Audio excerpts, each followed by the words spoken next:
In this unit, we are going to talk about the structures of biological macromolecules, their functions, organization of the cells, how cells communicate, and how they are connected to each other. Most biological macromolecules are made from small subunits called monomers. Monomers combine with each other by forming covalent bonds between themselves. Many monomers will this way form a polymer. During that process, the water is released as a byproduct. This is why the synthesis of most biological macromolecules is called a dehydration synthesis. In dehydration synthesis, hydrogen of one monomer combines with hydroxyl group of another monomer. This combination results in the formation of water molecule, which is released as a byproduct. The advantage of forming such macromolecules from smaller subunits is that these monomers can combine in various configurations. You can have multiple different monomers, such as in proteins. You can have the same monomer, but since it's arranged differently, it can form a variety of biological molecules. When you need to break down a monomer, you add water. When you need to break down a polymer, you add water. When water is added to polymers, they break down into monomers by a reaction of hydrolysis. Both the reactions of dehydration and hydrolysis are facilitated by cellular enzymes. During dehydration reactions, as we just discussed, the bonds are formed. You can see it on the first illustration, the formation of maltose from two glucose monomers. Formation of this glycosidic bond requires energy.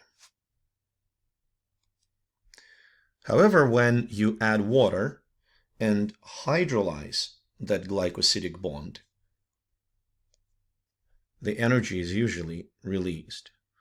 Generally speaking, in biological systems, the reactions of synthesis, so-called anabolic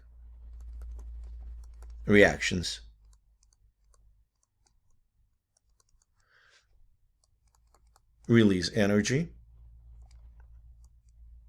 require energy. Anabolic reactions usually require energy, so they are called endergonic, while breakdown is often called catabolism, usually releases energy, therefore exergonic.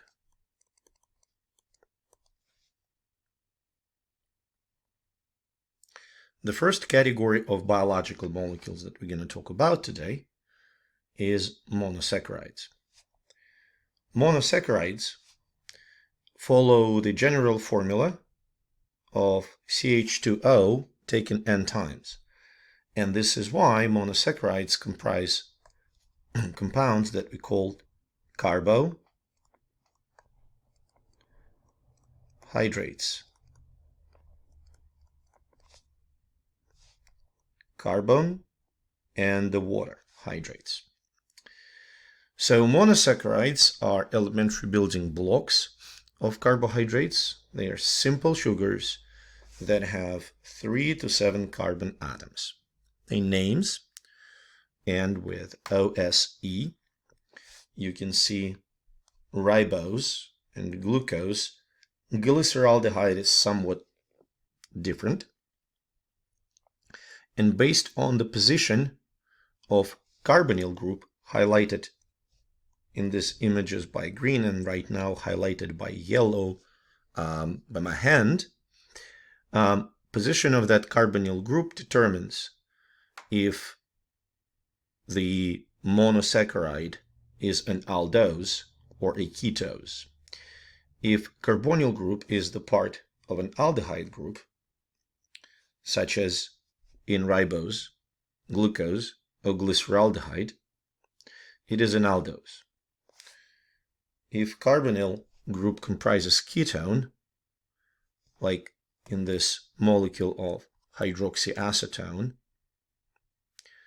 then it's a ketose. The difference between aldoses and ketoses is their propensity to be oxidized. Glyceraldehyde, ribose, glucose, aldoses can be easily oxidized. On the other hand, ketoses are oxidized not as easy since carbonyl group cannot be converted to carboxyl group. Depending on the number of carbons in the molecule, monosaccharides can be called trioses, having 3 carbons, pentoses, having 5 carbons, and hexoses, having 6 carbons. These groups of monosaccharides are the most common ones found in biological systems. When you combine 2 monosaccharides, we're going to continue talking about monosaccharides. So 3 monosaccharides that you need to know, 3 hexoses that you need to know are glucose, galactose, and fructose. They are isomers. We talked about isomers, so they have same chemical formula, but their structures are different. Among these 3, glucose and galactose are aldoses. You can see it on the illustration at the bottom, while fructose is a ketose. These monosaccharides can exist as a linear chain. So you can see the linear chain part on the left in this illustration. Or another alternative, they can exist as the ring-shaped molecule right here. Ring-shaped molecules are characteristic for monosaccharides in aqueous solutions. Now, if you look at these 2 forms of glucose in aqueous solution, you can see that hydroxyl group can be positioned either under or above carbon 1. So this is carbon 1. If it is above, it's the beta position, so-called beta glucose. If it's below, it's in alpha position, so-called alpha glucose. At the very bottom, you see the illustration of the ring forms of the pentose called ribose and hexose called fructose. Ribose is a critical sugar that comprises a part of an RNA molecule. Disaccharides are formed by 2 monosaccharides. They are formed in dehydration synthesis. You can see the process highlighted on the left. So this hydroxyl group and this hydrogen form the molecule of water, while this oxygen connects to individual monosaccharides, glucose and fructose, by the glycosidic bond. If the hydroxyl group on the first monosaccharide is below the ring plane, we call it an alpha bond. If it's above the ring plane, we call it the beta bond. So for instance, 2 glucose residues in the molecule of maltose are connected by a glycosidic bond that is an alpha glycosidic bond. You can see that OH group on the carbon 1 was below the ring plane. On the other hand, glucose and galactose in the molecule of lactose are connected by the beta bond, since OH group on the first carbon is above the ring plane. Three most common disaccharides that we're going to encounter in our studies are lactose, formed by glucose and galactose, that's the milk sugar, maltose, formed by two glucose molecules, and sucrose, or table sugar that is formed by glucose and fructose. Now, what about polysaccharides? Polysaccharides consist of a long chain of monosaccharides that are connected by glycosidic bond, such as amylose or amylopectin or cellulose. Polysaccharides may be branched, such as amylose on the left. May be branched, such as amylopectin, or unbranched, such as amylose. They can contain different types of monosaccharides. The key examples of polysaccharides are starch, energy storage molecule found in plants, glycogen, energy storage molecule found in animals, cellulose, that comprises cell walls in plant cells, and chitin, that forms exoskeleton of insects and other arthropods and forms the cell wall in fungi. Starch consists of two different types of polysaccharides, amylose and amylopectin. In amylose, all bonds are alpha 1 to 4 glycosidic, meaning that alpha bond connects carbon 1 of one monosaccharide and carbon 4 of another. In amylopectin, you can find both alpha 1,4 and alpha 1,6. So that's alpha 1,4 and that's alpha 1,6 bonds, which explains why amylopectin is branched. In cellulose, on the other hand, glycosidic bonds are beta 1,4, which explains why cellulose fibers are very tightly packaged in the structures such as the plant cell wall. Interestingly enough, the enzymes in the human gut cannot break beta 1,4 glycosidic bond, therefore cellulose for humans is indigestible and passes through without any chemical changes. The microorganisms in the gut of ruminant animals, such as cows, can, on the other hand, digest cellulose, providing them with the important energy source. In case of chitin, the units that comprise this polysaccharide are N-acetyl-beta-D-glucosamine.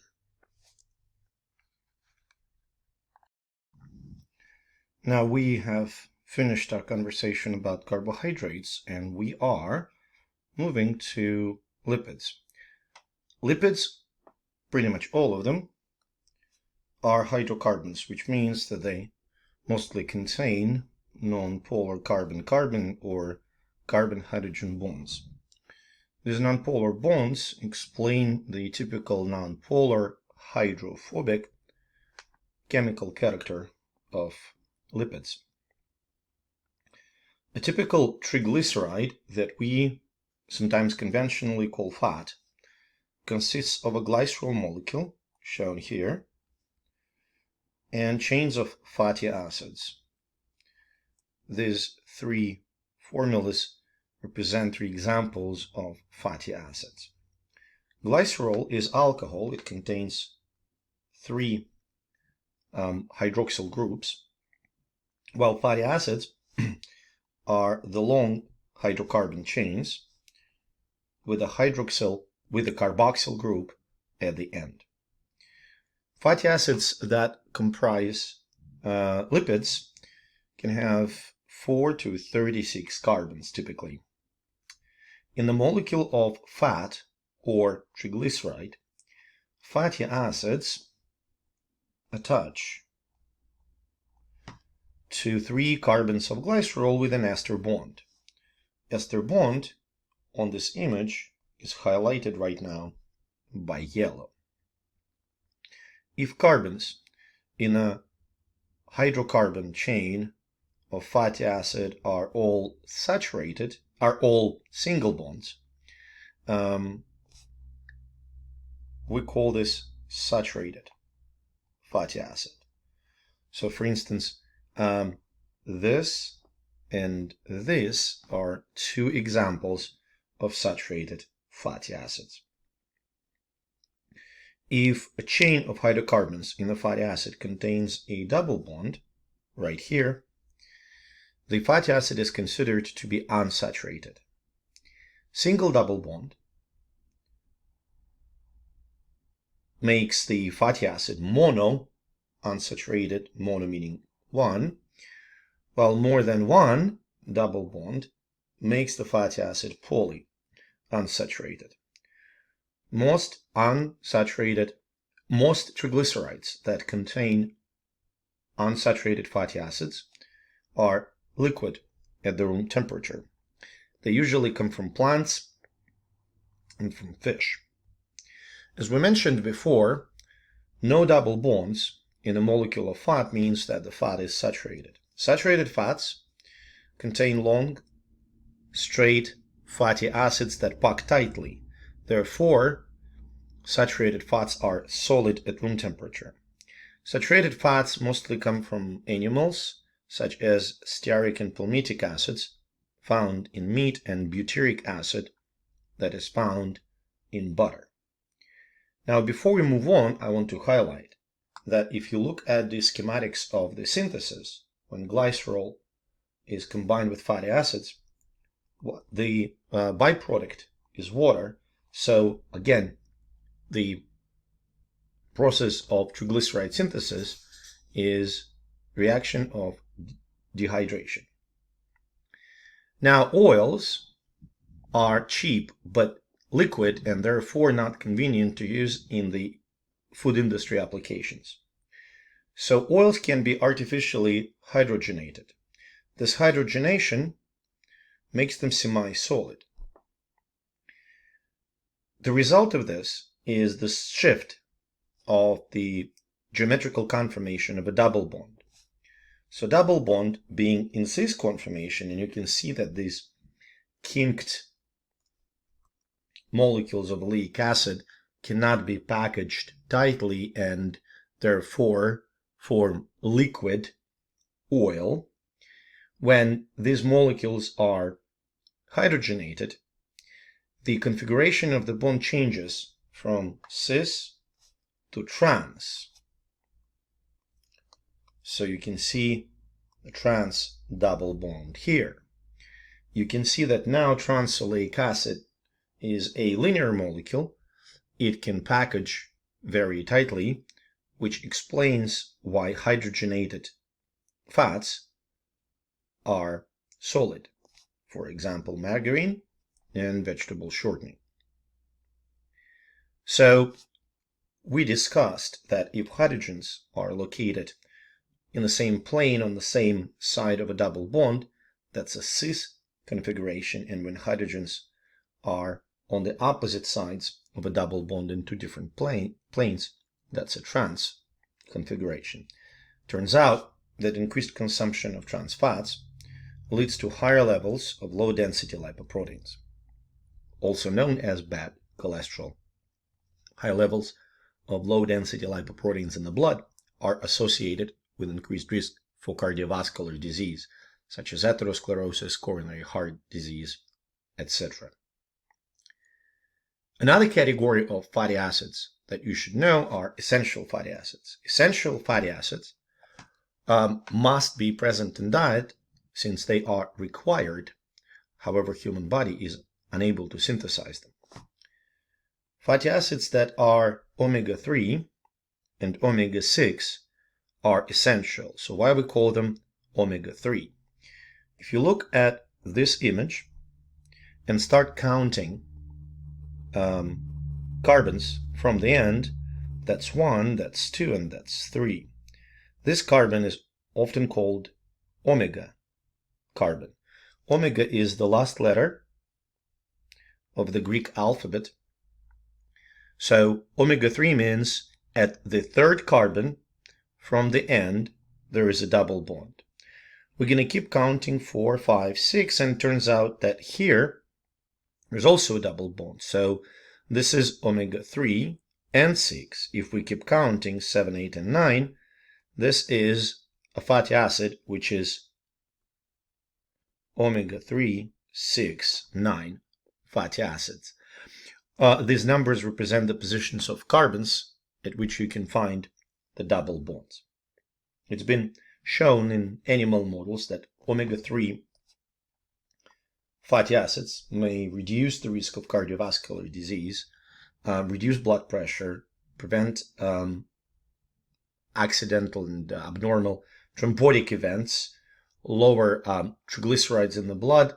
However, studies of the role of such food supplements in humans are complicated because human organisms differ greatly from person to person, and achieving compliance during the clinical trial of a nutritional supplement is often a challenge. Now, waxes is another type of lipids. Waxes are strongly hydrophobic. They cover the feathers of aquatic birds and the surfaces of the leaves of some plants, preventing water from sticking to the surface. Structurally, waxes consist of long fatty acid chains that are connected by the ester bond to the long chain alcohols.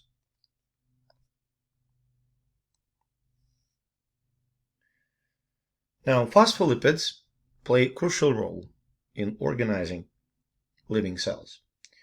They comprise most of the plasma membrane in all living cells and are formed by two fatty acid chains, shown here,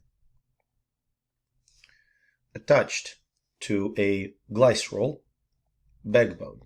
In some cases, the role of the glycerol is played by another alcohol called sphingosine. Glycerol is also connected to a phosphate group, hence phospholipids.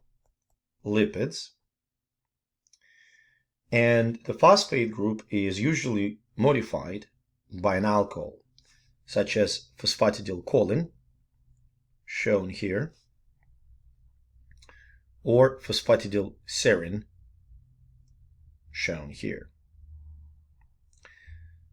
What's important to understand is that if you look holistically at the phospholipid molecule, it has a hydrophilic head and two hydrophobic tails. So hydrophilic head and hydrophobic tails. And it explains why phospholipids form cellular membranes. Phospholipids are amphipathic. They have hydrophilic part, which is a head, and the hydrophobic part, which is a tail. So tails cannot interact with water, therefore they face inside of the membrane, away from water. Now the phosphate group, that is hydrophilic and can interact with water, faces outside, into the aqueous side outside of the cell, or inside the cell, which is also composed mostly of water. So this arrangement of phospholipids creates a semi-permeable membrane, which controls the movement of chemicals in and out of the cell, so that hydrophobic molecules can easily cross the membrane because they don't have any problems crossing the thick inner hydrophobic part of the membrane, while hydrophilic molecules cannot cross the membrane directly and have to use transmembrane proteins such as channels, carriers, or pumps. Now, what's going to happen if you drop phospholipids in water? Turns out that phospholipids in water will spontaneously form a structure called a mycele. You can see it right here. In mycele, hydrophobic fatty acid tails will face inside, while the phosphate-containing polar heads will be sticking outside, interacting with the water outside of the mycele. Myceles play a crucial role in the process of fat digestion in animal guts. Now, the last type of lipids that we need to mention are steroids and hopanoids. You can see examples of steroids, cholesterol and cortisol on the right, and hopine, one of the hopanoids, the left bottom. Sterols are hydrophobic and insoluble in water, and all steroids have 4 linked carbon rings. 1, 2, 3, and 4. Hopanoids have 5 carbon rings. Some steroids have a tail or another functional group. So for instance, here you can see hydrocarbon tail in cholesterol, hydroxyl functional group, methyl functional group, and in cortisol you can see carbonyl and hydroxyl groups on the side chain, methyl group and hydroxyl group. Now, cholesterol, the molecule of cholesterol, serves as the precursor to multiple steroid hormones such as cortisol, testosterone, and aldosterone.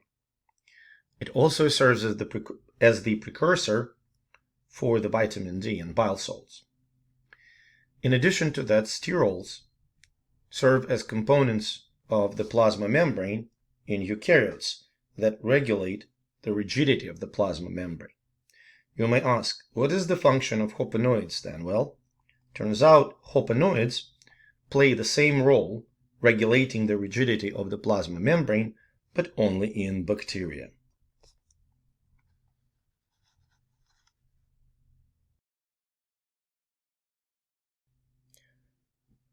Third type of biological macromolecules that we're going to talk about is proteins.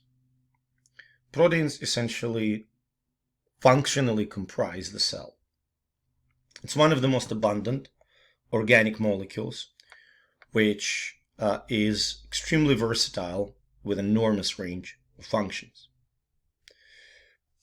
Proteins can play structural, regulatory, contractile, protective, transport, storage roles. They can be part of a membrane. They can serve as signaling molecules. They can be toxins. They can be enzymes. Again, virtually all functions in the cell, or overwhelming majority of functions in the cell, are carried out by proteins. Protein structures vary greatly, which explains proteins' versatility. This variety of structures enables proteins to carry out a variety of functions. Proteins consist of elementary building blocks, just like other biological molecules, and those building blocks are amino acids, which are ranged in the linear sequence called polypeptide. The table here exemplifies some of the functions that proteins can carry out, from transport and defense to storing certain nutrients and playing a role as hormones. So what are the individual building blocks of proteins? Amino acids. Amino acids share the same fundamental structure. The alpha carbon in a center is connected to a basic amino group and an acidic carboxyl group.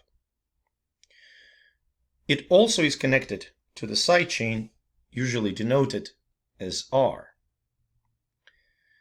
Side chains allow us to distinguish between different amino acids. There are 20 common amino acids in proteins in living organisms. For humans, 9 amino acids are essential, which means we do not produce those amino acids and have to get them from the diet.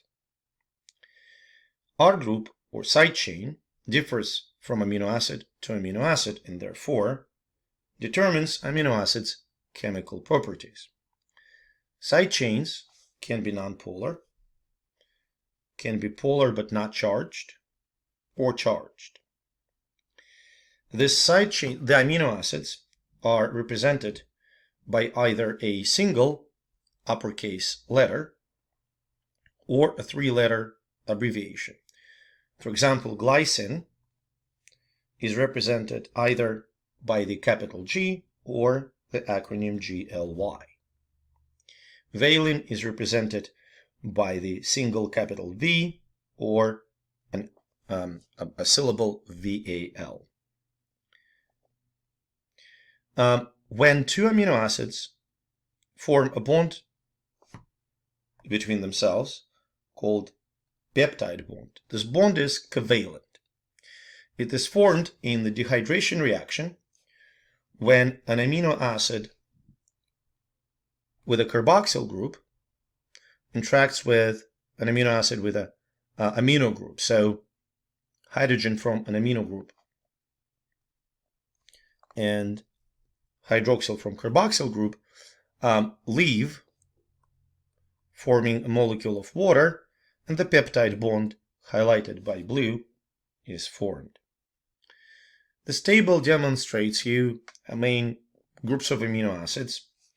You can see some nonpolar aliphatic amino acids with side chains that are linear or cyclical but consists mostly of hydrocarbons.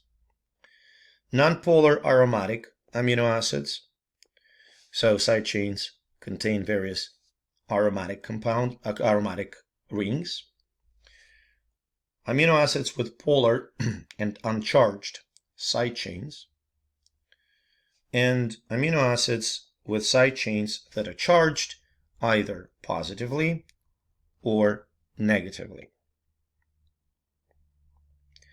You don't have to memorize the formulas for all amino acids, but you should be able to look at the side chain and put the amino acid with the demonstrated side chain into one of these 5 groups. For instance, if I show you the isoleucine molecule, you look at the side chain, notice that it consists of carbons and hydrogens, therefore it is nonpolar, therefore it's one of these 2, but since there is no aromaticity involved, it's nonpolar aliphatic. In this case, I show you tyrosine, you see this ring, you say, well, this is nonpolar aromatic. I show you arginine, you see the positively charged imino group, and you say, well, that's the positively charged polar amino acid. When amino acids are connected to each other by peptide bonds, they eventually form a sequence. The unique sequence of amino acids in a polypeptide is called the primary structure of a protein. The sequence is ultimately determined by the sequence of the gene that encodes this protein. And importantly, a change in the nucleotide sequence of the gene can, not necessarily will, but can lead to a change in the amino acid sequence. Change in the sequence of amino acids may ultimately alter the structure and the function of that protein. This illustration, you can see the sequences of alpha and beta chains of the molecule of insulin. once polypeptide is synthesized, it starts folding, first and foremost, acquiring its secondary structure. Secondary structure, or should I say secondary structures plural, they do not cover the entire span of a polypeptide. Two most common types of secondary structures are alpha helix and beta pleated sheets.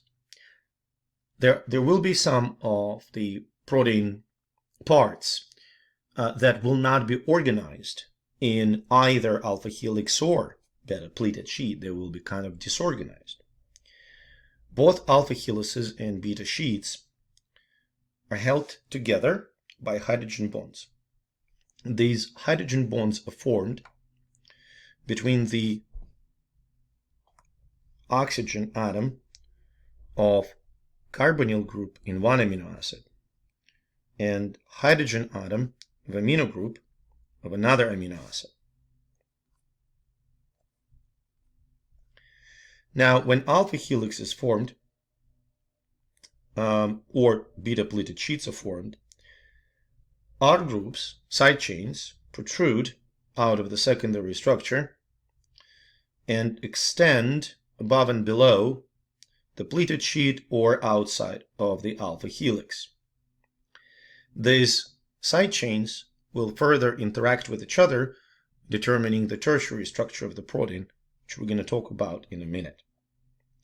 Now, in beta pleated sheets, you can see that the chains of amino acids can be anti-parallel, as shown on this picture, or they can be parallel.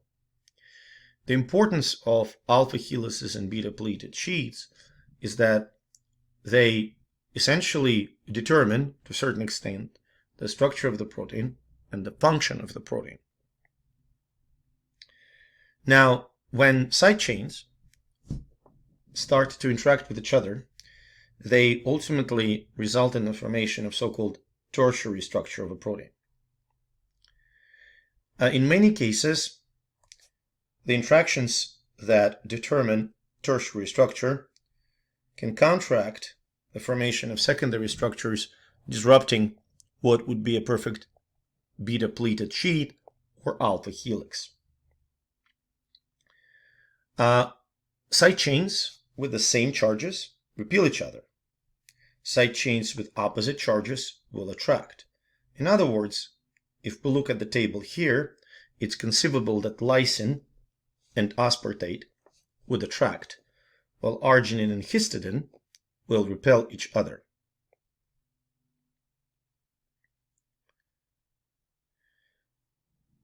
Proteins exist in mostly watery environment, in watery cytoplasm or outside of the cell, again in water. It explains why hydrophilic side chains lie on the outside of the protein and face the hydrophilic environment, whether inside or outside of the cell.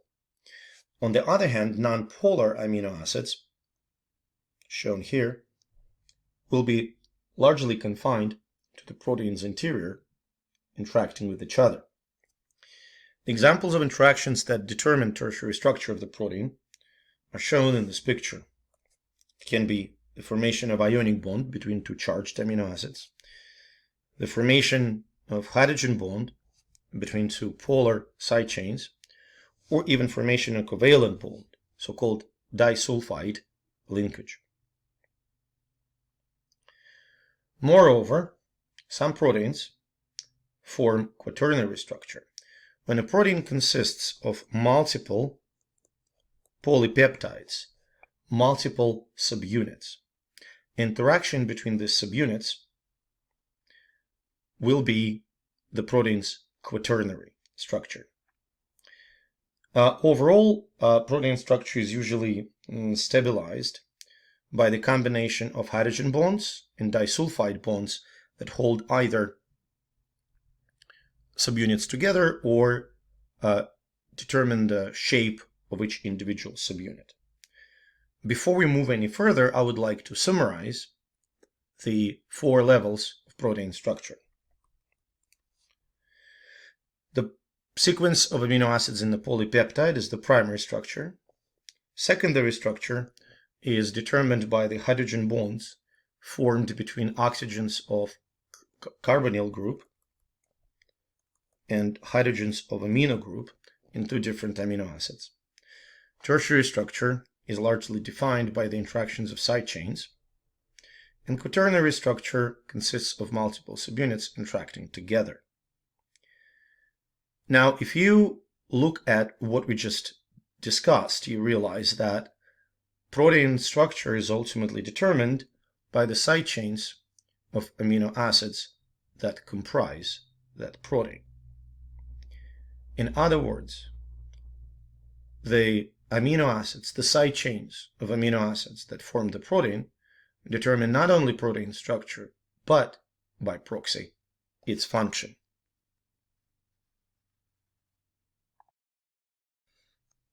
To illustrate the importance of side chains for the protein structure, we're going to turn our attention to the disease known as sickle cell anemia. In sickle cell anemia, there is a single substitution of amino acid in the beta chain of hemoglobin molecule. Glutamate is changed to valine. So that changes protein structure and function. And hemoglobin molecules that normally are globular start forming aggregates, essentially forming long fibers. Formation of these fibers not only reduces the capacity of hemoglobin to carry oxygen, it also changes the shape of red blood cells from biconcave, so they, instead of looking like this, they start looking like a crescent. You can see multiple abnormally shaped red blood cells in this micrograph. The sickle shape of red blood cells explains the symptoms and signs of sickle cell anemia: hemolysis, breakdown of red blood cells, inability to properly supply oxygen to tissues and therefore shortness of breath, dizziness because of brain hypoxia, followed by headaches and abdominal pains. This disorder is an inherited disease, so the mutation is passed down from parents to children.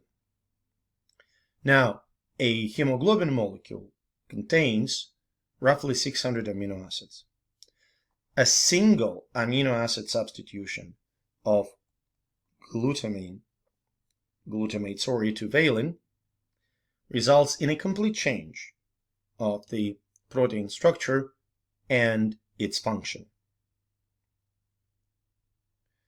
Now we're going to talk about last group of biological macromolecules, nucleic acids. There are two main types of nucleic acids that we're going to mention: deoxyribonucleic and ribonucleic acid. DNA serves as the genetic material in all living organisms, and I can't stress it out, living. Remember, viruses are not living, so genetic material in viruses somewhat different. We'll talk about viruses more at the end of the semester. DNA serves as the genetic material in all cells, from bacterial cells to mammalian cells. In eukaryotic cells, DNA interacts with proteins called histones, forming a complex known as chromatin. Chromatin, in turn, forms chromosomes. Each chromosome contains tens of thousands of genes, and each gene contains specific information to make a specific protein or a specific RNA. Essentially, DNA is in control of all cellular activities. It can turn on or off individual genes, which will change which proteins are currently produced in the cell. Since proteins carry out most of the cellular functions, production or non-production of a particular protein essentially determines whether or not the cell can carry out the function that belongs to that protein. The function of RNA is to serve as a template for protein synthesis. RNA is mostly an intermediary. It serves as the messenger, RNA, mRNA, and mRNA carries genetic information from DNA to organelles called ribosomes that are responsible for the protein synthesis. There are other types of RNA, ribosomal, transport, microRNA, small interfering RNA, and all these types of RNA are directly or indirectly involved in protein synthesis and its regulation. The summary of DNA and RNA, their location and function, are summarized, can be found in this table. In eukaryotes, DNA is found in nuclei, mitochondria, and chloroplasts, and function is the genetic material of the cell. In RNA in eukaryotes is found in the nucleus or cytoplasm and functions as the intermediary in the gene expression, as well as carries out a variety of transport and regulatory functions for the protein synthesis. In prokaryotes, DNA is found in the nucleoid. Nucleoid is not surrounded, not bound by any kind of a membrane, and also serves as the genetic material. RNA in prokaryotes is found in the cytoplasm, since there's no nucleus, carries out the same function as in eukaryotes.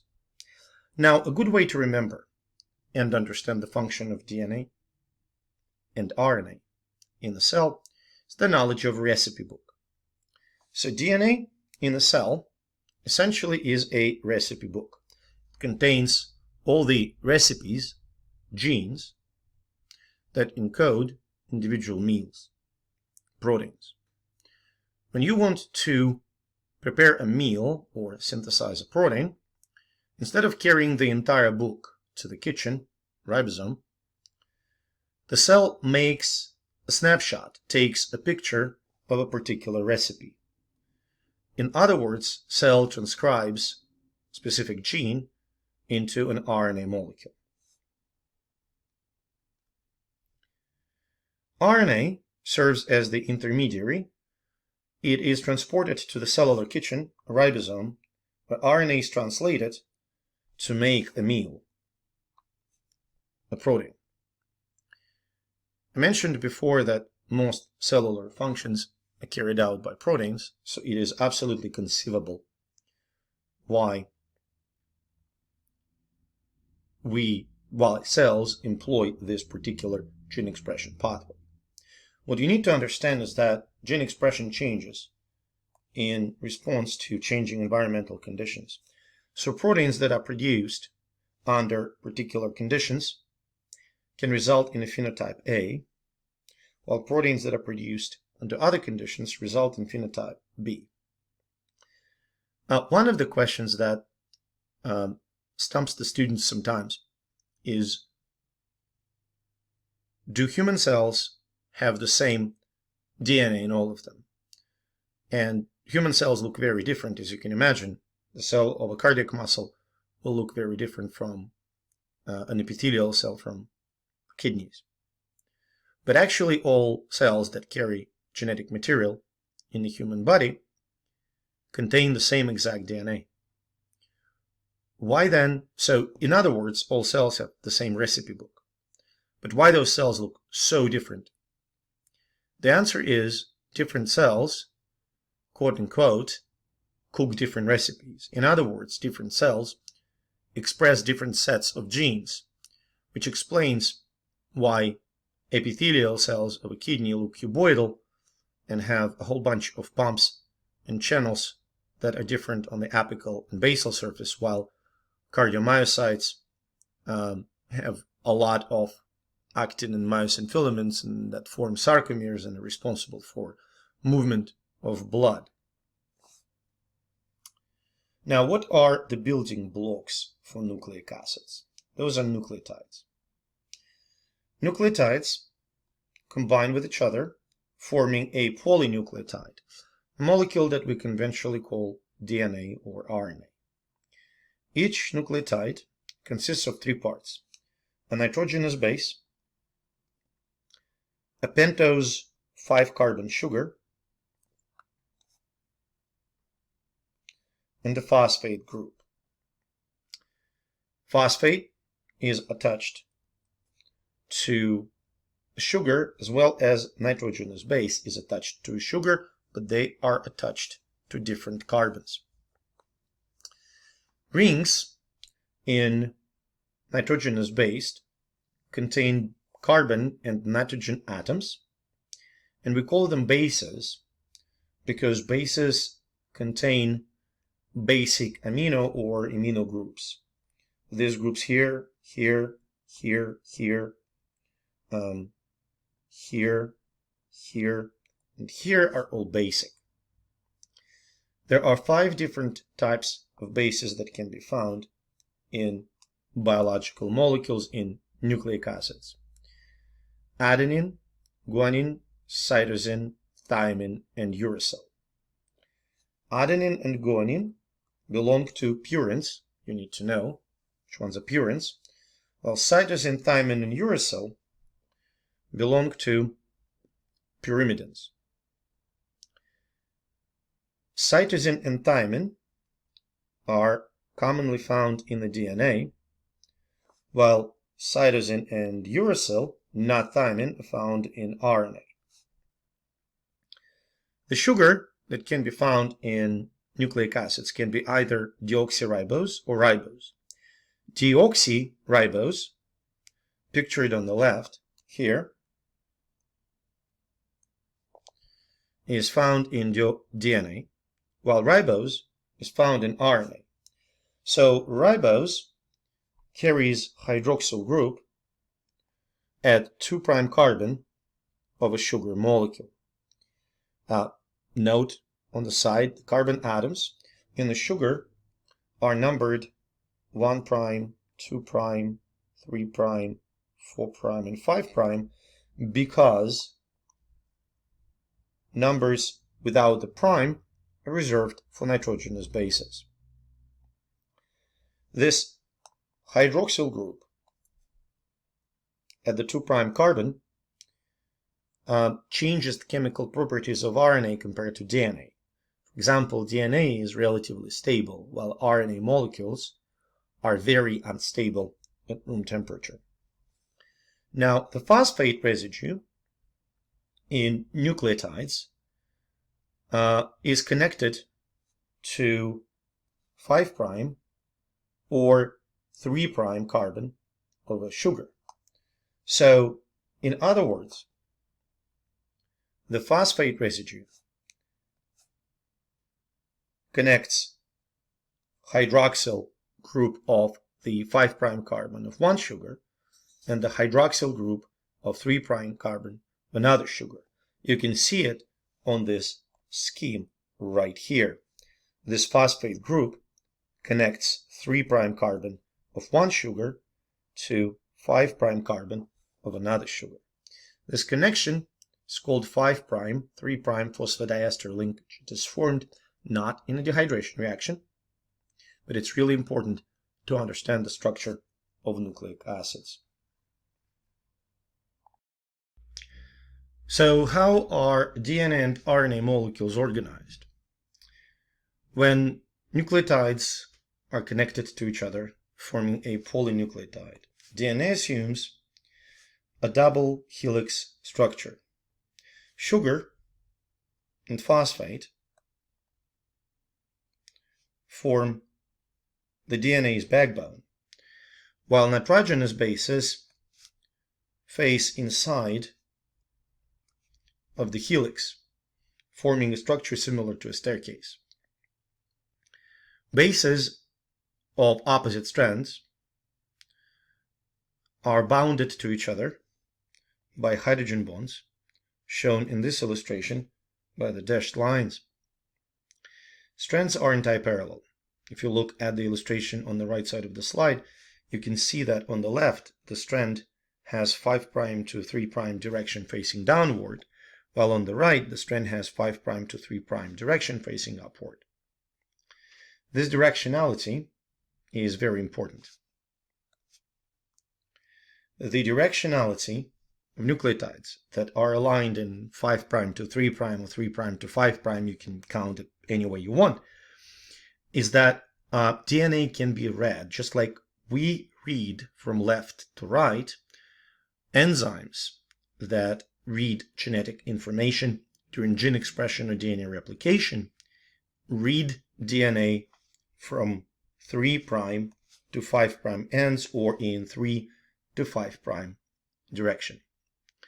Turns out that nitrogenous bases follow very strict rules when they form pairs.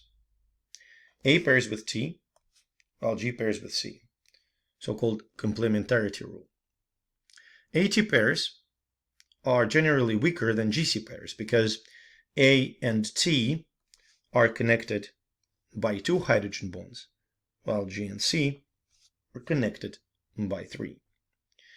If you know a sequence of one strand, for instance, AA, TT, GG, CC, the sequence of its complementary strand will be TT, and they form complementary pairs with A's, AA, forming complementary pairs with T, CC, forming complementary pairs with G, and GG, forming complementary strands with C. DNA, being the carrier of genetic information, is copied during the process of DNA replication. Each strand is independently copied in so-called semi-conservative fashion. When each strand of original maternal DNA is copied, 2 molecules of daughter DNA also form double helix, which contains 1 strand that came from parental DNA and 1 strand that was synthesized fresh. Now, these strands can be separated. Hydrogen bonds are weak bonds and can be relatively easily broken. They can be broken by increased temperature or changed pH. Why is this important? If you look at the DNA molecule, you may notice that bases face inside of the molecule, interacting with each other. Therefore, they cannot be exposed for the enzymes they cannot be exposed to the enzymes that carry out replication or transcription. However, the enzymes have to have access to the bases in order to properly read them. Therefore, during replication or transcription, DNA strands are separated so that enzymes called polymerases can easily access the sequence of the bases and read the information that is contained within the DNA. RNA is usually a single-stranded molecule in the cell. It is comprised of ribonucleotides. Remember, the difference is that there is a hydroxyl group at 2' carbon that are also linked by phosphodiester bonds. Each ribonucleotide consists of ribose, pentose sugar, a nitrogenous base, A, G, C, or U. U in this case replaces T, thymine, U is uracil, and the phosphate. There are 4 main types of RNA that I want you to know. Messenger RNA, that serves as the intermediary between the DNA and the protein synthesis machinery known as ribosome. Messenger RNA synthesized in the nucleus when the corresponding gene is turned on. Ribosomal RNAs comprise a large portion of ribosomes, that they are essential for the proper alignment of messenger RNA within the ribosome, and they also carry out enzymatic function of peptidyl transferase. Essentially, ribosomal RNA facilitate peptide bond formation. Transfer RNA, or tRNA, carries the amino acid to the site of the protein synthesis. The common confusion that students have is that tRNA and mRNA are often mixed up. They shouldn't be. Messenger RNA is the molecule of information. That's the copy of the recipe. Transfer or transport RNA moves amino acids around the cell to the site of the protein synthesis.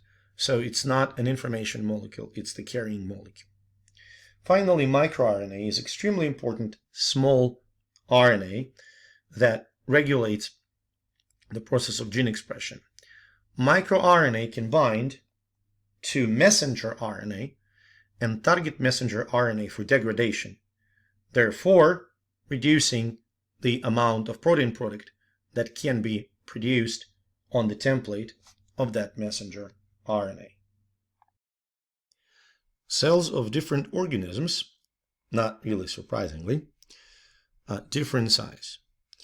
This scheme shows you the relative sizes of different organisms, although many people do not consider viruses being organisms.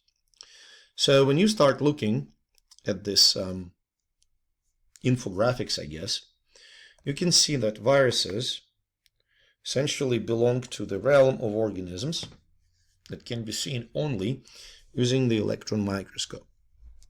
To be fully transparent, there are viruses that can be seen using light microscope, but those viruses are more of an exception. Bacteria, organelles, animal and plant cells can be seen in light microscope. However, often the resolution of light microscope and or magnification of a light microscope is just enough to visualize the cell itself. In order to get a better view of its organelles, you may actually need to use an electron microscope. Let's say if you want to discern the structures within the nucleus or the fine structure of a ribosome. And then, of course, there are organisms that can be seen using the naked eye. Now, this is the general rule of the size of the cells between different organisms. However, we must admit that there are bacteria that are of enormous size, and there are unicellular eukaryotes that can be rather small, for instance, smaller than bacteria. What limits the size of the cell? Why don't we see the cells that are sized as a soccer ball? To answer that question, we need to think about diffusion and the delivery of nutrients into the cell. Prokaryotic cells are small. This small size allows a quick diffusion of nutrients within the cell and the relief of wastes out of the cell. Eukaryotic cells are generally larger, but remember we mentioned before, eukaryotes have membrane-bound intracellular organelles, so that allows them to better adapt to the requirements of the intracellular transport. Although we mentioned that eukaryotes are larger than prokaryotes, we never really addressed why cells are limited in their size at all. So let's think about some hypothetical cell, which is spherical. And let's think about the area and the volume of that cell. The surface area of a sphere can be calculated as 4p multiplied by the radius of that square of that sphere squared. The volume of the same sphere can be calculated as 4p multiplied by the radius of the sphere cubed divided by 3. What's important to understand is, let's say the radius of the cell increases 2 times. So R2 equals to R1. It means that the relationship between the surface area, it will be not twice, surface area won't be twice as large, but it will be 4 times as large as the surface area of the first sphere. The reason for that is because we need to take this parameter and square it. 2r multiplied by 2r gives you 4r squared.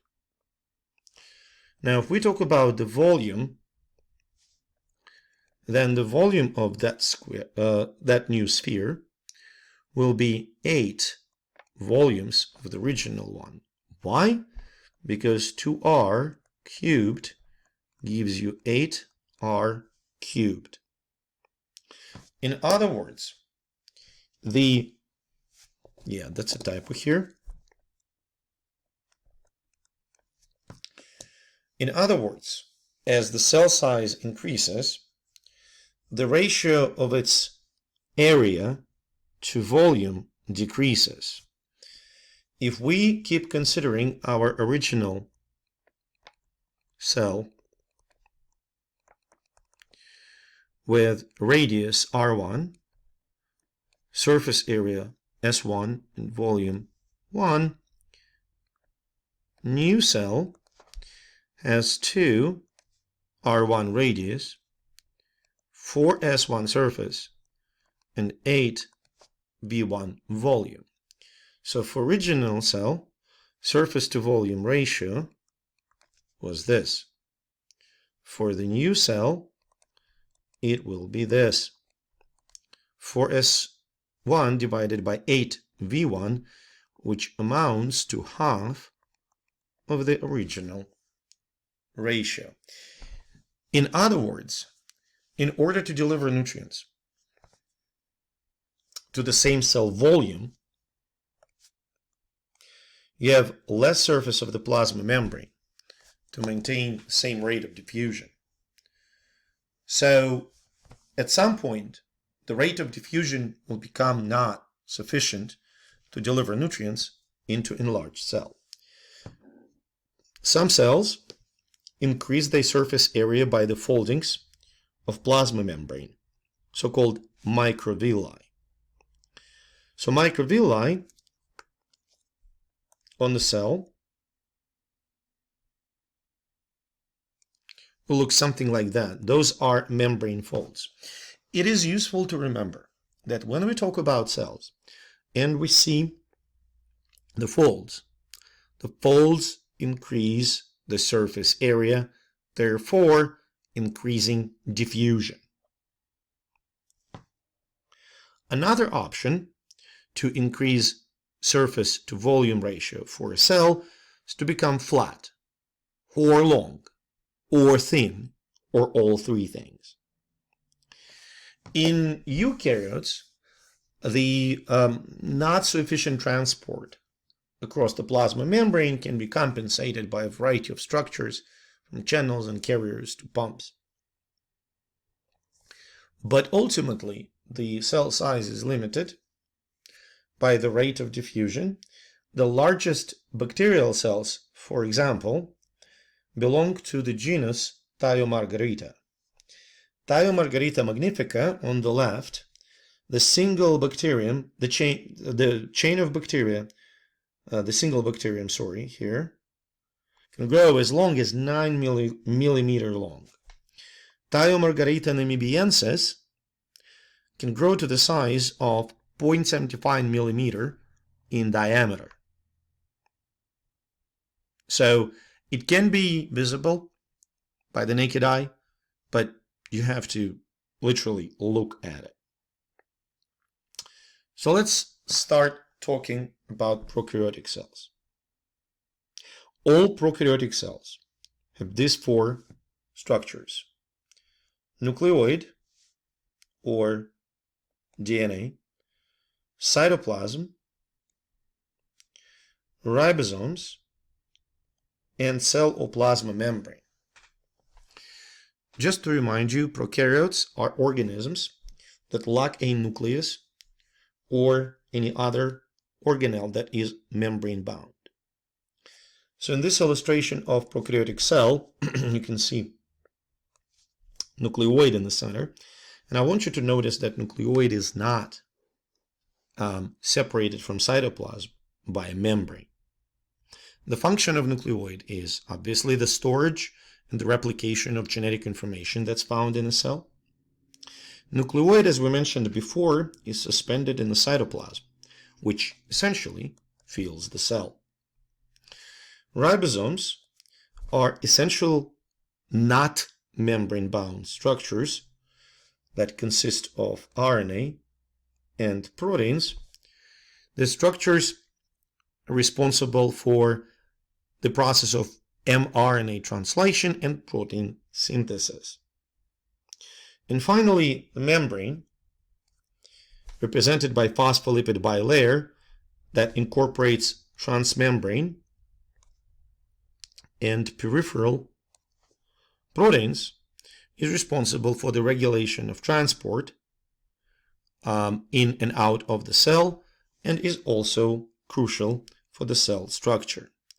Again, I want you to remember that these four structures can be found in all prokaryotic cells, and you should be able to identify them. Now that we've covered the parts of prokaryotic cells that can be found in all of them, switch to the structures that can be found in, well, most of them, maybe not all. First are inclusions. Inclusions are basically, you can see them here, are accumulations of various chemicals within prokaryotic cells. This can be a storage of nutrients, storage of metals in magnetotactic bacteria, and so on and so forth. Endospores. An endospore is shown here, and some endospores, poorly visible endospores, shown in this micrograph. Endospores, their function is to protect the genetic information of the cell from the harsh environmental conditions. Endospores are not reproductive structures. Essentially, they consist of the coat of carbohydrates, glycoproteins, and proteins that surround bacterial DNA and protect it from damage from those harsh environmental conditions, such as desiccation, UV radiation, or lack of nutrients. Many prokaryotic cells have cell walls. Cell walls consist of a polymer called peptidoglycan. In peptidoglycan, you can see the chains of carbohydrates known as glycan chains, connected to each other by peptide linkages. You can see these peptide linkages shown in small green balls. Cell walls essentially protect bacterial cells against lysis in mostly hypotonic environment, and also allow cells partially to control what is coming in or out, essentially controlling transport. Glycocalyx is the outermost layer of prokaryotic cells. You can see an example of glycocalyx here. It's a capsule. It can be capsule or slime layer. Both capsule and slime layer consist of carbohydrates. Capsule is more rigid and protects cells against phagocytosis and also increases adhesion. Slime layer doesn't provide any protection against phagocytic responses from human immunity. However, it does increase cellular adhesion. Many bacterial cells have external appendages, such as flagellum, fimbriae, or pili. Flagellum, it's a singular, plural is flagella, consists of proteins that form a motor through which rod is going. Rod is attached to the hook, which in turn is attached to the filament. Filament rotates, just like in a propeller, moving bacteria forward. There are four common arrangements of flagella that you need to know. A flagellum on one pole of the cell, this arrangement is called monotrichous. Amphitrichous refers to two flagella on opposite poles of bacterial cell. Lophotrichous refers to the bunch of flagella at one pole of the cell. And peritrichous describes bacteria that have flagella all over their surface. Another type of external appendage is fimbriae. Fimbriae essentially is the brush of the proteins on the surface of the cell, which is responsible for bacterial attachment to a variety of surfaces. And finally, pili. Pili, or singular pilus, are long structures made out of protein that can play two very different roles. Pili generally facilitate bacterial attachment to the surfaces. However, so-called sex pili can participate in so-called horizontal gene transfer of genetic information between two bacterial cells. Now that we covered prokaryotic cells, let's switch our attention to eukaryotes. As you may remember from our previous conversations, eukaryotes have a membrane nucleus, membrane organelles, and several linear chromosomes. You may immediately ask, hold on a second, what about prokaryotes? Don't they have ribosomes? Chromosomes? They do. In prokaryotic organism, usually in overwhelming majority of cases, there is a single circular chromosome, unlike eukaryotes that have several linear chromosomes. Within eukaryotic cells, you can find organelles, or little organs. Every organelle has its own specialized function in a cell, and what's important, the fact that most organelles are membrane bound allows eukaryotic cells to compartmentalize the functions or to restrict the functions to a particular area of the cell. Due to all this, eukaryotic cells have generally more complex structure than prokaryotes. On these two illustrations, you can see the key structures that you need to know that can be found in animal and plant cells. You may notice a good degree of overlap between the two, but there are structures that are unique for animal cells or plant cells. We're going to talk about them as well. We're going to start with the discussion of a plasma membrane. Plasma membrane in eukaryotic cells structurally is similar to the plasma membrane in bacterial cells. It consists of phospholipid bilayer in which various proteins are embedded. On this illustration at the bottom, you can see various integral proteins that are embedded into the cellular membrane, as well as the number of peripheral proteins that usually serve as various signaling functions. The function of plasma membrane in eukaryotes is to separate the intracellular and extracellular spaces and to control the transport of a variety of chemicals in and out of the cell. Plasma membrane and proteins of the plasma membrane control the passage of organic molecules such as amino acids, ions, water, respiratory gases, and also control the removal of wastes out of the cell. As you may remember, in order to increase its surface, membrane can be folded. So these images here illustrate what we talked about before. The finger-like projections, called microvilli, folds of the membrane increase the surface of the membrane and therefore increase absorption through that area. The cytoplasm fills most of the cell and separates nucleus from the plasma membrane. In other words, wherever you point at in the eukaryotic cell, if it's not a nucleus or a plasma membrane, you are pointing the cytoplasm. Cytoplasm itself consists of cytosol, gel-like substance in which chemicals are dissolved, cytoskeleton is present, and all organelles are suspended. Cytoplasm consists of water, by and large, but has an appearance of almost semi-solid cloth-like fashion because of the proteins dissolved in it. Now we're going to turn our attention to individual organelles within eukaryotic cells, and we're going to start with the nucleus.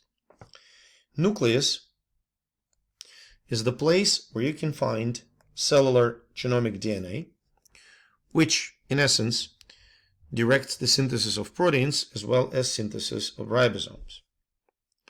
Nucleus is surrounded by the nuclear envelope,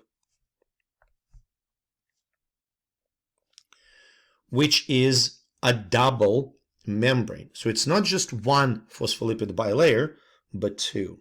1 and 2 phospholipid bilayers. Essentially, nuclear envelope consists of inner and outer membranes. Nuclear envelope is penetrated by a number of nuclear pores that allow the passage of ions, molecules, and RNA inside and outside of the nucleus. Nucleus is filled with semi-solid fluid similar to cytoplasm that we call the nucleoplasm. Within the nucleus, you're going to find a bunch of chromosomes, shown here on the left. Chromosomes are made up of DNA and contain hereditary material that cell can pass to its daughter cells. In eukaryotes, as we mentioned before, chromosomes are linear, while in prokaryotes, which we're not talking about now, but we did in the past, chromosomes are circular. Every eukaryote, every eukaryotic organism, every somatic cell of such organism, not only somatic but also sex cells, all cells contain a specific number of chromosomes. For example, in human cells, there are 46 chromosomes. In cells of fruit flies, there are 8. When cell grows, not dividing, when it just grows, not divides, DNA in chromosomes is attached to proteins called histones. In this case, chromosomes look like a bunch of unwound threads. I usually compare it to spaghetti. This spaghetti is called chromatin. When cell divides, chromosomes condense and acquire the appearance that we are most used to. However, we use the term chromatin to describe both condensed or decondensed chromosomes. So if somebody says that chromatin exists in the nucleus, that person is correct. If they say that chromosomes consist of chromatin, they are also correct. We're going to talk about different types of chromatin and the appearance of chromosomes later when we're going to discuss cell division. Within the nucleus, you can find nucleolus, the non-membrane bound organelle, which function is to assemble the ribosomal subunits. So our discussion already demonstrated how nucleus directs both synthesis of ribosomes and, through DNA, synthesis of proteins.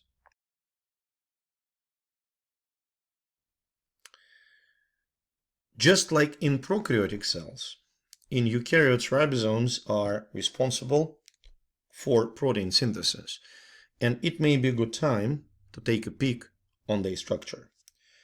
Ribosomes are large complexes of RNA and protein that form two subunits. the small subunit and the large subunit.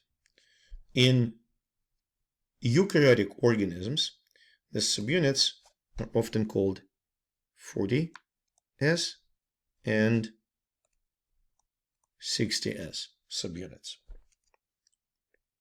Ribosomes usually exist as massive clusters called polaribosomes. However, you can find single individual ribosomes in the cytoplasm.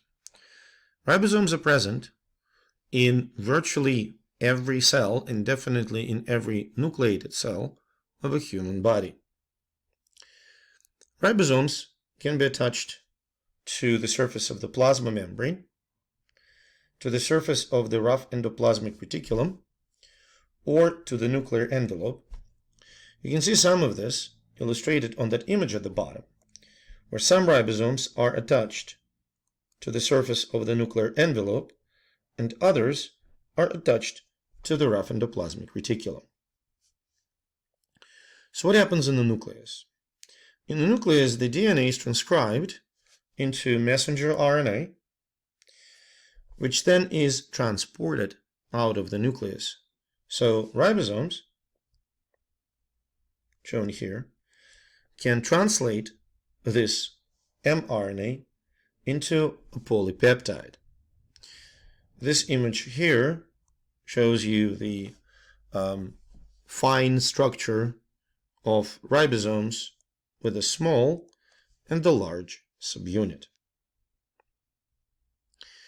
This brings us to the conversation about so-called endomembrane system of the cell. This is the group of organelles which function is to make, synthesize, modify, improve or alter, package, and transport lipids and proteins within the cell or outside of the cell. The system includes nuclear envelope, lysosomes, not shown on the picture on the left, vesicles, like this transport vesicle, endoplasmic reticulum, this network of membranes, Golgi apparatus, and plasma membrane. It's important to remember that endomembrane system of the cell does not include either mitochondria or chloroplasts. What is endoplasmic reticulum? Endoplasmic reticulum, shown on the left in blue color, consists of the series or networks of interconnected membranous sacs and tubules. In other words, it's a labyrinth of membranes. The function of endoplasmic reticulum in general is to synthesize and modify proteins and lipids. Within the tubules of endoplasmic reticulum, you can see the empty space. So this empty space here is lumen.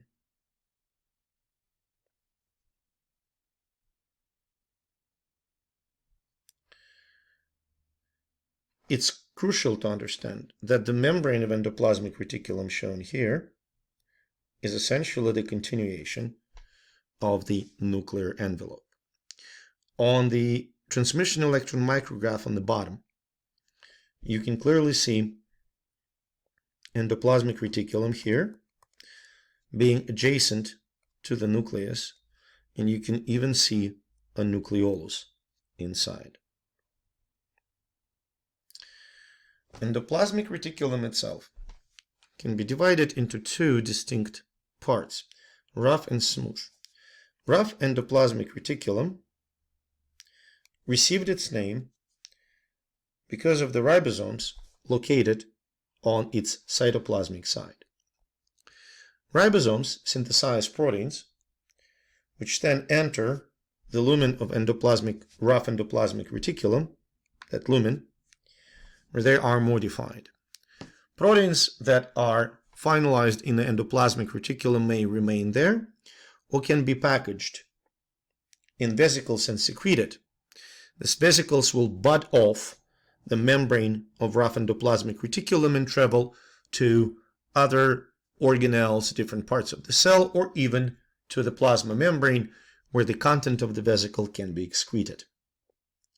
Another function of rough endoplasmic reticulum is to produce phospholipids, to make intracellular membranes as well as plasma membrane. Smooth endoplasmic reticulum, shown here, is continuous with the rough part. However, it practically does not have any ribosomes.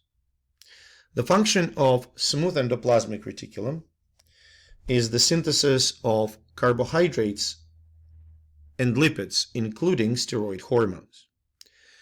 It also detoxifies various poisons.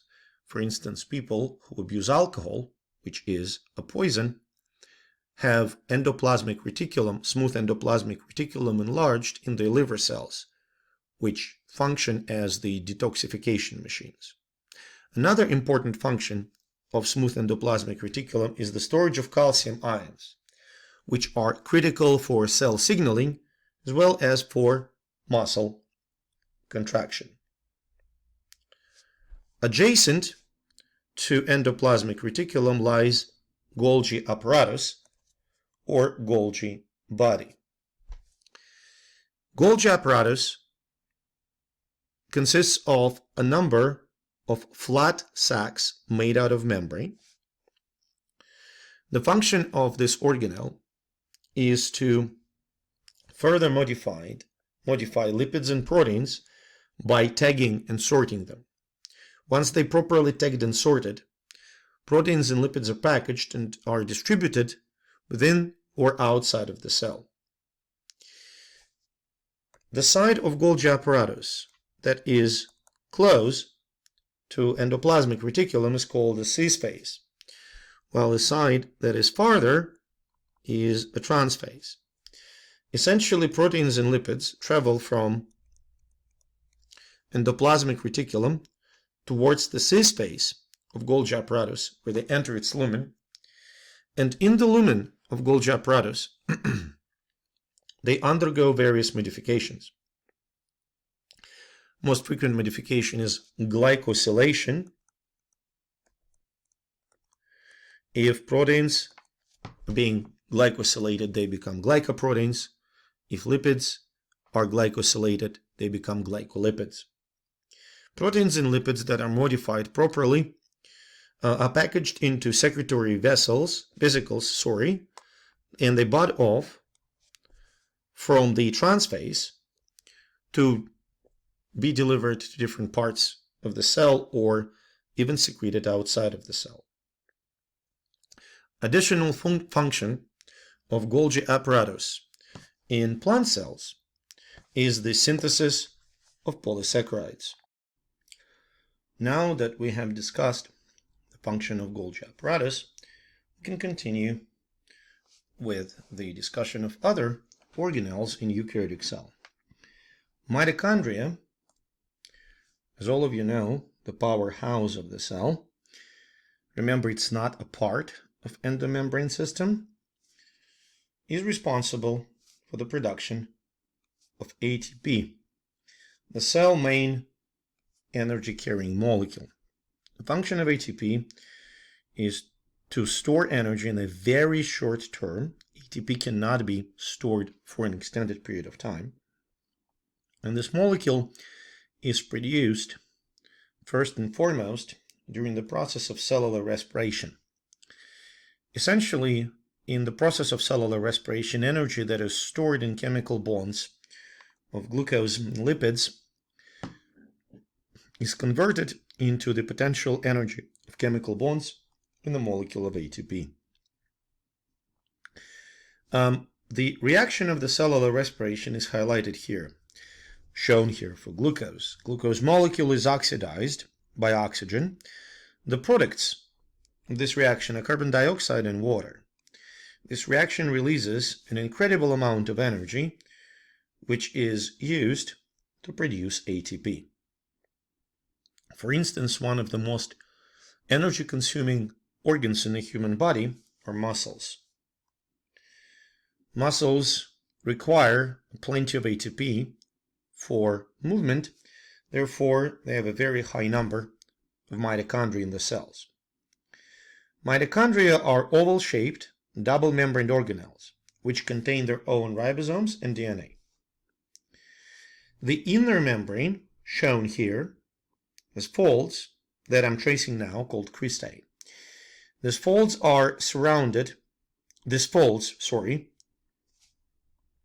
contain mitochondrial matrix and are surrounded by intermembrane space. So what's interesting about mitochondria is that they are endosymbionts. Lynn Margulis, an American biologist, proposed the hypothesis that roughly 2.5 billion years ago, a proto-eukaryote, shown here, engulfed a bacterium capable of aerobic respiration. These bacteria were not destroyed by the eukaryotic cell, but rather became a mitochondrion. What is the advantage of such symbiotic process? Bacteria turning into mitochondrion now is protected from environmental assaults, and the host, the proto-eukaryotic cell, obtained a source of ATP that is very efficient since it can carry out the aerobic respiration. Of course, we can't prove this hypothesis because we can't go back in time and observe this process. However, there were studies demonstrating the conceptual possibility of endosymbiosis between a eukaryotic and a prokaryotic cell. What is the evidence that suggests that mitochondria are endosymbionts? Well, we already mentioned that they have their own ribosomes that look like bacterial ribosomes. They have their own DNA that looks like bacterial DNA. And the presence of two membranes, as well as the fact that during eukaryotic cell division, mitochondria undergo binary fission, the division process characteristic for bacteria, strongly suggest that originally mitochondria were independently living aerobic bacterial cells. Other membrane-bound organelles that can be found in eukaryotic cells include peroxisomes, vesicles, and vacuoles. Peroxisomes are small organelles, round in shape, enclosed by a single membrane that oxidize fatty acids and amino acids, other sources of energy in eukaryotic cells. They also can detoxify a variety of poisons.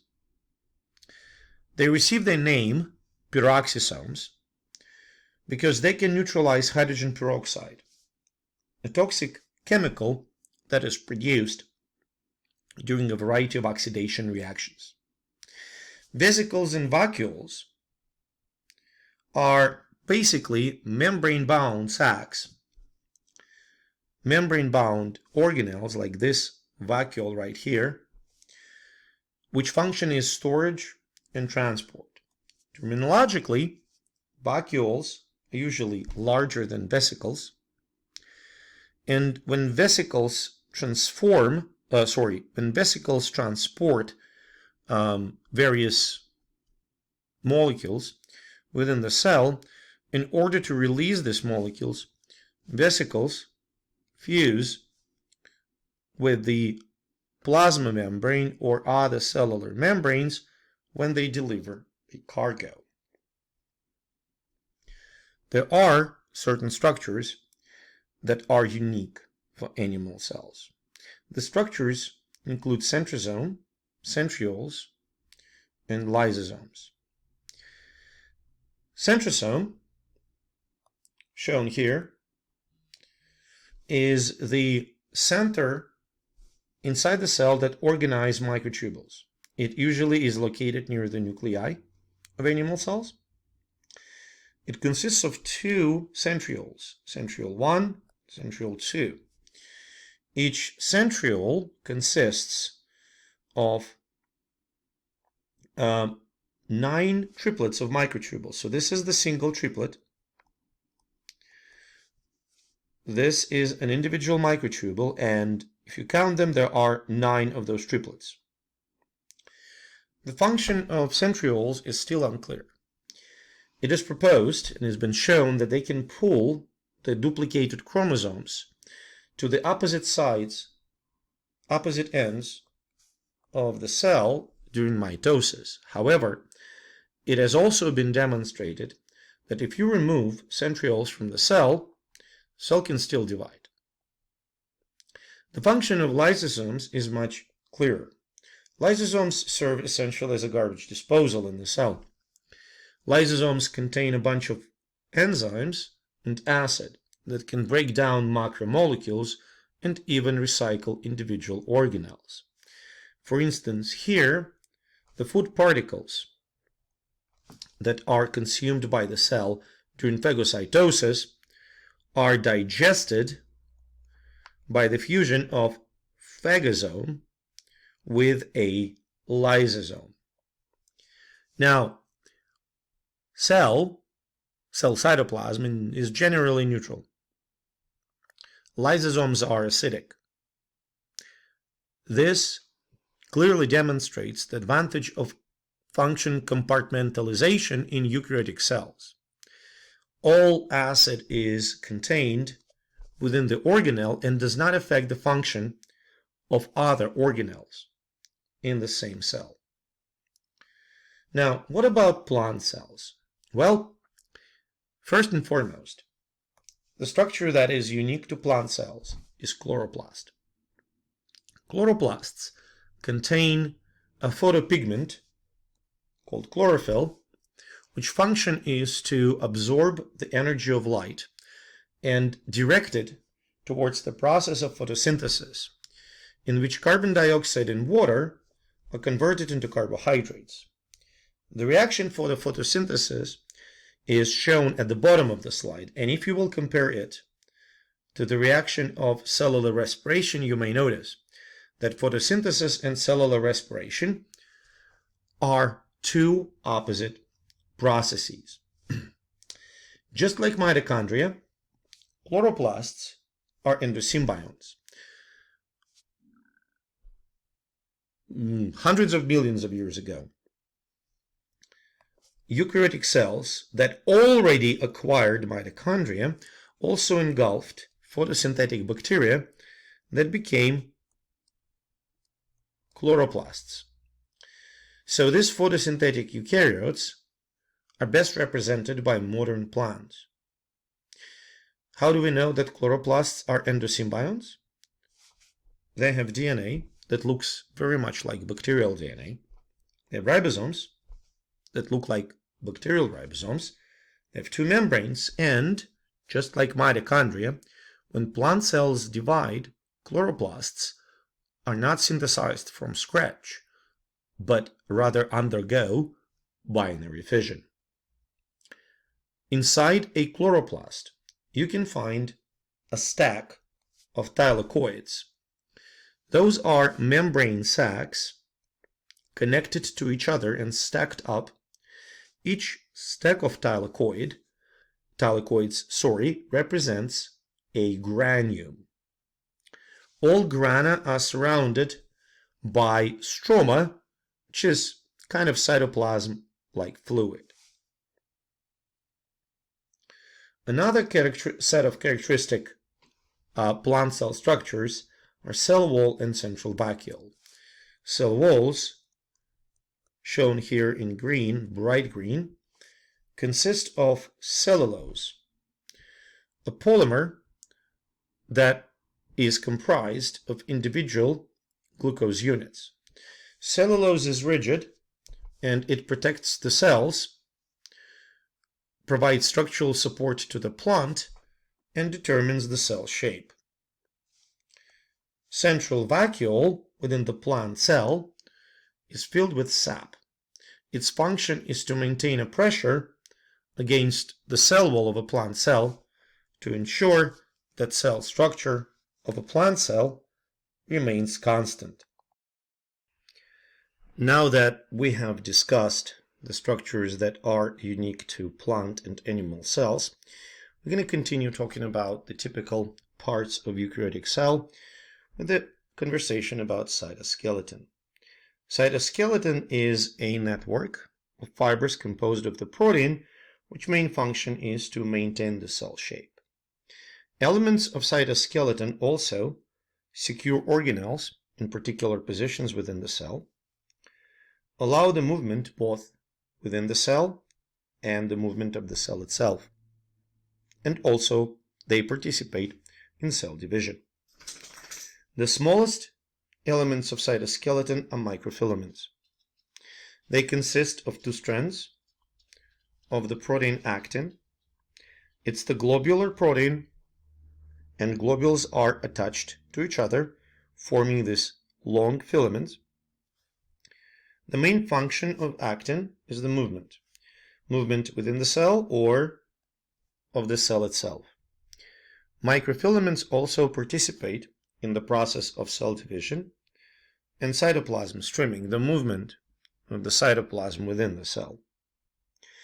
Microfilaments, to a certain extent, support the cell shape by providing the cell the rigidity and shape. Microfilaments, what's important, are dynamic, so they can disassemble and reform quickly, much like you can remodel your kitchen by removing kitchen cabinets and installing the new ones.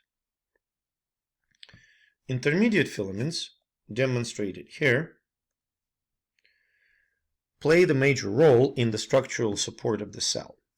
These are fibrous proteins that are wound together in order to carry out the critical function, bear tension that is applied to the cell and maintain the cell shape. Intermediate filaments also anchor the nucleus and other organelles within the cell. The most common protein type that forms intermediate filaments is keratin, a key component of such human organs as hair, nails, and skin. The last, third type of cytoskeletal structures are microtubules. These are the tubes of the polymers comprised of proteins alpha and beta tubulin. The microtubules effectively resist compression, provide the pathways for the movements of vesicles, and pull chromosomes to the opposite ends of the cell during mitosis as the part of the centrioles. Just like microfilaments, microtubules, shown here, can disassemble and reform quickly, so they are also dynamic. I want to stress out that unlike microfilaments and microtubules, intermediate filaments are static. If they disassemble, the cell collapses. The important role of microtubules is that they form flagella and cilia, movement appendages of the cells. These are hair-like structures that extend from the cell surface. Flagella can be multiple, or it can be a single flagellum. Cilia are usually, there are many of them. Cilia are shorter than flagella, but they essentially share the same structural arrangement. Microtubules are arranged in so-called 9+2 array, where you can see 9 double microtubules and 2 double microtubules in the center.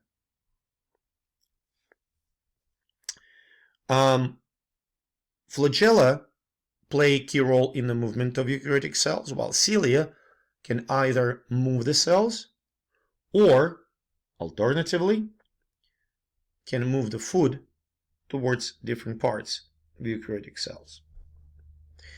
Outside of a eukaryotic cell, you can find extracellular matrix, which consists mostly of collagen fibers that are interwoven with proteoglycans. Collagen fibers interwoven with proteoglycans. Extracellular matrix holds eukaryotic cells together and also enables the communication between the cells. On the plasma membranes of the cells, you can find receptors formed by proteins. When a molecule called a ligand binds to such receptor, it changes the receptor structure. Change to the receptor structure can lead to multiple outcomes, including, but not limited to, the conformation of microfilaments. It can induce chemical signals inside the cell. The signals can reach the nucleus and change the gene expression within the nucleus. Change in the gene expression results in change in the protein production by the cell, and that essentially changes the cellular activities, since proteins carry out the most of the cellular functions. Eukaryotic cells can effectively communicate with each other, mostly via direct contact. In plants, such communication can pose a significant challenge, since plasma membranes of the adjacent plant cells are unable to touch each other because cell wall prevents it. To circumvent this obstacle, the structure called plasmodesmata connects to plant cells. Strictly speaking, a structure is plasmodesma, plasmodesmata is plural. It enables the transport of cytoplasm and materials from cell to cell and effectively throughout the entire plant. The structures called gap junctions, which are found in animal cells, are somewhat functionally similar to plasmodesmata, since gap junctions are channels between adjacent cells. These channels facilitate the movement of ions, nutrients, and other chemical substances that ultimately enable cells to communicate. Gap junctions consist of the structures called connexins. Each connexin is composed of a set of 6 proteins called connexins. Connexins arrange themselves in this tubular structure, and when connexins in 2 adjacent cells align, like this, the channel between the 2 cells is formed. Formation of these channels between the cells in the layer effectively forms what's called a functional syncytium, in other words, a massive of cells that act all together as one. Functional syncytia in cardiac and smooth cells enable those structures in a human body to contract simultaneously. 2 other types of intercellular junctions do not establish the communication, but rather hold cells together. A tight junction, shown here on the left, is a seal between 2 cells, which is formed by proteins, mostly by proteins clodins and occludins. These proteins provide a watertight seal that separates different compartments within the organism, essentially preventing any materials from leaking between the cells. Tight junctions usually found in epithelial tissues that form barriers. Desmosomes, shown on the right, do not provide such watertight seal, but rather hold together adjacent epithelial cells. The main component of tight junctions is the protein cadherin. Cadherins, found in the cell membrane, connect to intermediate filaments within the cells, and that connection is stretchable. In other words, cadherins allow cells to form a stretchable, sheet-like formation. This conversation concludes our chapter dedicated to biological macromolecules and cell structures.